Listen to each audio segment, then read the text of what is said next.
Assalamualaikum warahmatullahi wabarakatuh. Kami dari kelompok 5 ingin menampilkan video kami yang berjudul Etika Bisnis dan Tanggung Jawab Sosial. Yang beranggota, yang pertama ada Abraham Nathanael, ada Astrid Lintang-Anini, ada Dianita Kumalasari, dan Elsa Pulpistarona.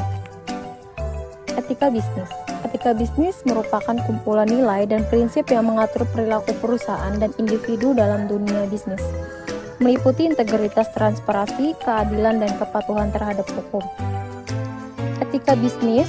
Dalam etika bisnis ada beberapa hal yang harus dihindari demi kenyamanan bersama, yaitu antara lain yang pertama menghindari praktik korupsi dan penipuan, yang kedua eksploitasi dalam dunia kerja, dan yang ketiga termasuk menghindari diskriminasi terhadap individu. Pada slide yang ketiga, yaitu kenapa harus menerapkan etika bisnis. Yang pertama, perusahaan dapat membangun kepercayaan dan reputasi antara pelanggan, pemangku kepentingan, karyawan, serta masyarakat dan stakeholder. Dan yang kedua, membantu perusahaan mencapai keberlanjutan jangka panjang dengan mengutamakan kepentingan sosial, lingkungan, dan ekonomi. Apa itu tanggung jawab sosial? Tanggung jawab sosial perusahaan atau CSR merupakan bentuk implementasi tanggung jawab sosial, di mana perusahaan berusaha untuk mencapai keseimbangan antara keuntungan ekonomi dengan kesejahteraan masyarakat dan lingkungan. CSR melibatkan pelaksanaan kebijakan dan inisiatif yang berfokus pada keberlanjutan lingkungan, etika bisnis, hak asasi manusia, dan partisipasi aktif dalam meningkatkan kualitas hidup masyarakat.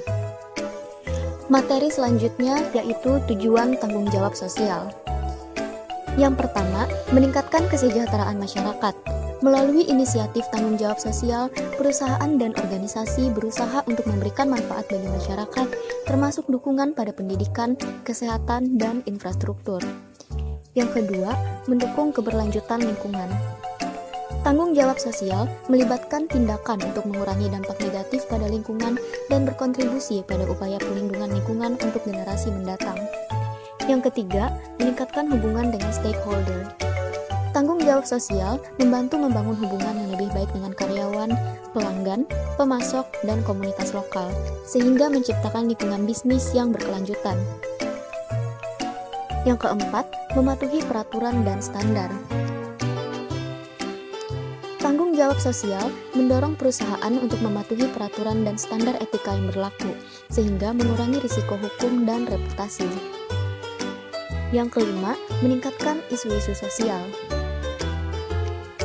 Melalui tanggung jawab sosial, perusahaan berusaha untuk menghadapi isu-isu sosial yang penting dalam masyarakat, seperti kemiskinan, kesenjangan, dan kesetaraan. Yang keenam, meningkatkan citra dan reputasi perusahaan. Praktik tanggung jawab sosial yang baik dapat meningkatkan citra perusahaan di mata masyarakat dan konsumen, sehingga meningkatkan kepercayaan dan kesetiaan pelanggan. Yang ketujuh, meningkatkan daya saing. Perusahaan yang memiliki tanggung jawab sosial yang kuat cenderung lebih menarik bagi investor dan memiliki keunggulan kompetitif dalam pasar. Dan yang terakhir, meningkatkan kepuasan karyawan.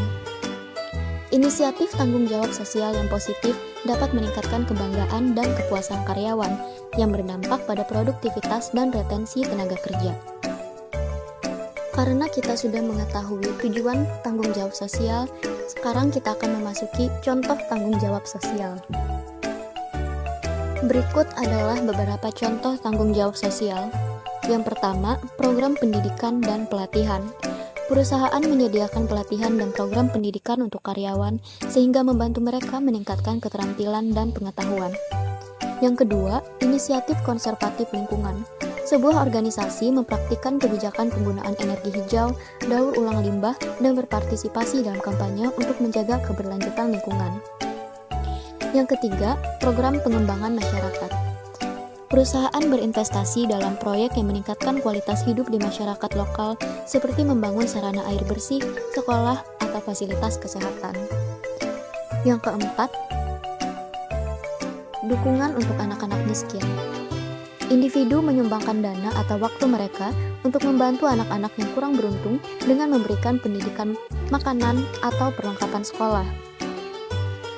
Yang kelima, Kampanye kesadaran masyarakat. Kampanye kesadaran kesehatan. Sebuah organisasi memulai kampanye kesadaran kesehatan untuk memberikan informasi dan dukungan kepada masyarakat dalam mengatasi masalah kesehatan tertentu. Yang keenam, program bantuan bencana.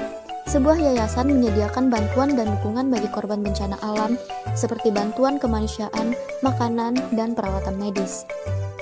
Yang ketujuh, penggalangan dana untuk amal. Individu atau kelompok masyarakat mengorganisir acara penggalangan dana untuk membantu yayasan atau organisasi nirlaba dalam menjalankan program sosial mereka. Dan yang terakhir, program pembangunan sosial. Pemerintah berinvestasi dalam proyek infrastruktur dan program sosial untuk meningkatkan kondisi hidup penduduk di daerah tertentu. Tantangan tanggung jawab sosial. Yang pertama, resistansi internal. Tidak sepenuhnya karyawan atau organisasi mendukung dalam tanggung jawab sosial. Yang kedua, prioritas bisnis. Beberapa organisasi lebih fokus pada tujuan ekonomi dan keuntungan daripada melibatkan diri dalam tanggung jawab sosial. Yang ketiga, tantangan finansial. Keuangan terbatas menjadi tantangan bagi setiap perusahaan.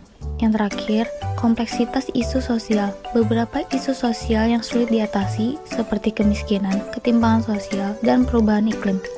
Jadi, kesimpulan dari materi etika bisnis dan tanggung jawab sosial adalah tanggung jawab sosial sangat berkaitan dengan etika bisnis.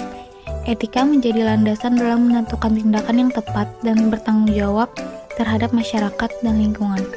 Sekian, terima kasih. Wassalamualaikum warahmatullahi wabarakatuh.